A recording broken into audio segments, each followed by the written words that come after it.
میں اعظم خان آپ سے مخاطب ہوں اور آپ جانتے ہیں کہ میری ساری زندگی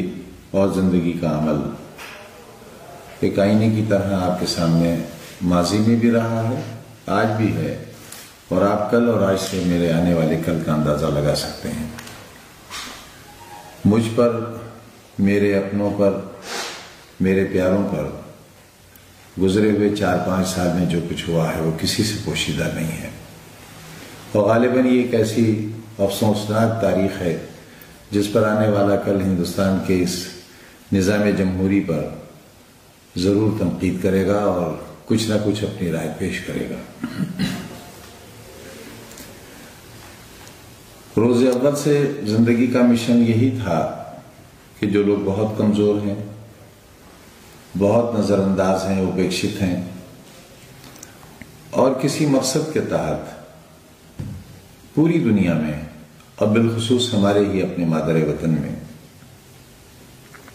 ایک خاص طبقے کو پیچھے رکھنے کے لیے جو منصوبہ بند تحریک ہے، اس کا مقابلہ بھی کسی غیر منصوبہ بند تحریک سے نہیں کیا جا سکتا۔ لازم تھا، لازم ہے، اور آنے والے وقت بھی شاید یہی اصول کامیابی سے گامزن ہوگا کہ ہم اپنی آنے والی کل کی نسلوں کے لیے کوئی ایسا نقشہ تیار کریں جن میں اگر ان کے لیے بہت آسانیاں نہ ہوں تو وہ سختیوں کو سہن کر سکیں اور ایک نارمل زندگی، ایک عام زندگی گزار سکیں۔ ہمارے بچوں کے اندر صلاحیتوں کی کوئی کمی نہیں ہے، انہیں موقع نہیں ملتا، خوبیوں کی کمی نہیں ہے، انہیں موقع نہیں ملتا، آگے بڑھنے کی حوصلے کی کمی نہیں ہے، انہیں موقع نہیں ملتا۔ یہ موقع ملے، ہم اس کے لیے کوشش کریں اور تعلیمی ادارے قائم کریں۔ میں ان تمام لوگوں سے، صاحب حیثیت لوگوں سے، صاحب اقتدار سے جو طاقت میں ہیں، چاہے وہ سیاسی طور پر ہوں، مالی طور پر ہوں، افسر ہوں، ریٹائرڈ ہوں، سروس میں ہوں، جو جذبہ رکھتے ہیں، لیکن وہ جذبہ جو صرف اپنی حد تک ہو، ڈرائنگ روم میں بیٹھ کر اس کو ڈسکس کر لینے کی حد تک، رائے دینے کی حد تک ہو، ایسی رائے سے قوموں کی تقدیر نہیں بنتی۔ قومیں تو بہت بڑی چیز ہیں، کسی قبیلے، کسی گھر اور کسی فرد کی تقدیر بھی نہیں بنتی۔ ارادہ کریں، اگر میرے جیسا کمزور آدمی اتنے بڑے مشن کو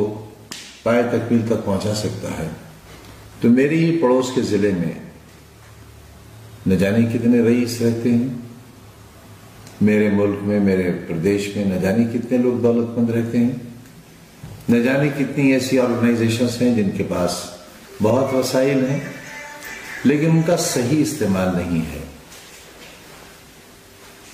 یہاں تک کہ ہمارے زکوٰۃ کے پیسے کا صحیح استعمال نہیں ہے۔ اگر ہم اس پیسے کا استعمال اپنی دولت کا، اپنے اخراجات کا، اپنے دوست احباب پر خرچ کرنے کا، اپنے سیر و تفریح پر خرچ کرنے کا،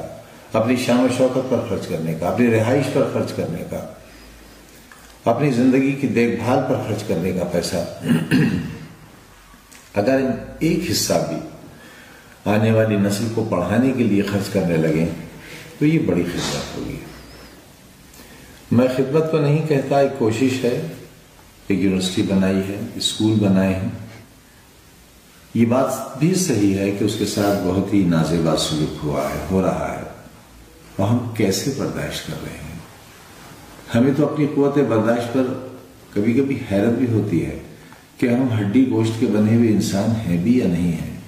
کوئی پتھر کی پہاڑی تو نہیں ہے، کوئی فولاد کا دریا تو نہیں ہے جو بہتا ہے لیکن فولادی طاقت سے۔ ہمارے اندر احساس بھی ہے، ہمیں غم بھی ہوتا ہے، تکلیف بھی ہوتی ہے، انگارہ ہمارے سر پر رکھا جاتا ہے تو اس کی تپش بھی محسوس ہوتی ہے، لیکن یہ سب کچھ برداشت کرتے ہیں اس لیے کہ ہم نے جو اپنے آپ سے عہد لیا ہے، میرے اپنوں نے، میرے احباب نے جو عہد لیا ہے،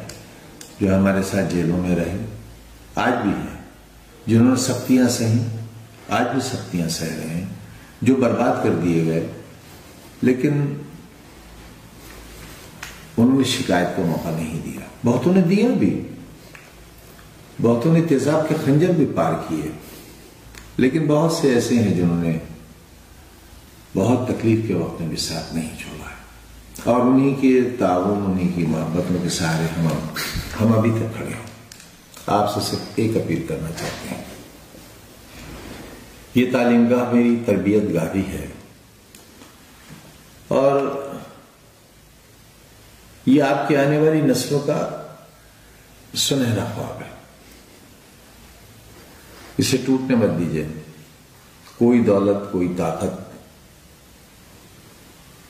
شاید اب اسے اتنا نہیں بچا سکتی جتنا طلباء کی تعداد اسے بچا سکتی ہے. آپ کے بچے, آپ کی بچیاں پڑوس کے اضلاع میں جاتی ہیں, اور بڑی تعداد میں یہاں سے طالب علموں کا منتقل ہونا میرے خیال سے ہمارے لیے ایک فکری موضوع بھی ہے. بچے ہمیشہ یہی چاہتے ہیں کہ ان کو باہر جانے کا موقع ملے, گھر سے نکلنے کا موقع ملے, لیکن وہ یہ نہیں جانتے کہ چند سالہ زندگی جو ان کی تعلیمی زندگی ہے وہ ان کی قبر تک بچنے والی زندگی پر بہت بھاری گزر سکتی ہے. آپ پر ذمہ داری ہے ان کی بہتری اور ان کے کل کے لیے آپ سوچیں. ان اداروں کی جا کر جو ہمارے ضلع کے دائیں اور بائیں بنے ہوئے ہیں ان کا تعلیمی معیار دیکھیں, وہاں کا ماحول دیکھیں, وہاں کی زندگی دیکھیں, وہاں کا اخلاق دیکھیں, وہاں کے جینے اور مرنے کے اور چلنے اور پھرنے کے طریقے دیکھیں. آپ کو اندازہ ہوگا کہ ہم خود اپنے آپ کو جان بوجھ کر جہنم کی آگ میں جھونک رہے ہیں. پھر ایک بار آپ جوہر یونیورسٹی بھی آ کر دیکھیے, یہاں کا ماحول دیکھیے, یہاں کی خوشنما فضاؤں کو دیکھیے, یہاں کے ٹھنڈے ماحول کو دیکھیے, آب و ہوا دیکھیے, یہاں کی ہریالی دیکھیے, آپ عمارتوں کا حسن دیکھیے, یہاں اساتذہ کی محنت دیکھیے, ہمارے طالب علموں کی شرافت اور ان کے پڑھنے اور یہاں رہنے اور جینے کا انداز دیکھیے, آپ ہماری تربیت دیکھیے آپ آ کر یہاں. اور یہ بھی جان لیجئے کہ ہمارے یہاں سے پاس آؤٹ ہونے والے اسٹوڈنٹس بیکار نہیں پھر رہے ہیں. ہم یہاں پلیسمنٹ کا کوئی وعدہ ماضی میں نہیں کرتے رہے ہیں, مستقبل میں کیا ہوگا یہ نہیں جانتے, لیکن ماضی میں نہیں کرتے رہے ہیں. اس کے باوجود ہمارے یہاں کے پاس شدہ جج بھی ہیں, اسرو میں بھی ہیں, ودھان سبھاؤں میں جوائنٹ سیکریٹریز کے پدوں پر ہیں, ہندوستان کے باہر اچھی اچھی ملازمتوں میں ہیں. اور اگر آپ سے میں یہ کہوں کہ صرف وہی بچہ خالی ملے گا آپ کو جس نے سروس نہ کرنی چاہیے ہو, ورنہ ہمارے یہاں کے پاس شدہ طالب علم کوئی خالی نہیں ہے. ہمارے یہاں پیرامیڈیکل میں, فارمیسی میں, ایگریکلچر میں ان کا کورس ختم ہونے سے 6 مہینے پہلے اپائنٹمنٹ لیٹر آ جاتے ہیں. معلوم ہے لوگوں کو کہ ہمارے یہاں پڑھائی ہوتی ہے. ہمارے یہاں فیس اٹینڈنس لگانے کے لیے نہیں لی جاتی بلکہ بچوں کو تعلیم دینے کے لیے ہی فیس لی جاتی ہے. آپ ایک بہتر ماحول اور بہتر مستقبل کے لیے, ایک بہتر کل کے لیے اپنے آنے والی نسلوں کا خیال رکھیے, ان کے لیے بہتر فیصلہ کیجیے, اور کم سے کم ایک بار آپ خود یا ان بچوں کو اپنے ساتھ لا کر اس یونیورسٹی کا دورہ کیجیے. ہو سکے تو مجھ سے بھی ملاقات کیجیے, میں یہاں آپ سے ملوں گا, آپ کے سوالات کا جواب دوں گا. آپ ہمارا انجینئرنگ کالج تو دیکھیے, IIT کی ٹکر کیا ہماری انجینئرنگ کالج ہے. ہماری لیبس دیکھیے آپ, کتنی ماڈرن لیبس ہیں ہماری. شاید ہی قریب کی یونیورسٹیز میں ایسی لیبس ہوں. جو سہولتیں ہمارے یہاں ہیں, ہمارے ہاسٹل کی سہولت, وہاں کے کھانے پینے کی سہولت, وہاں کے کھانے کا اسٹینڈرڈ آپ آ کر دیکھیے, ایک بار کھا کر دیکھیے, فیصلہ کیجیے کیا بہتر ہے. اسی درخواست کے ساتھ یہ ادارہ آپ کا ہے, اگر آپ ہی اس کو نہیں سنبھالیں گے تو شاید اس کی اینٹ اور تارے کی بنیادیں اس کو سنبھالنے میں ناکام رہیں گی.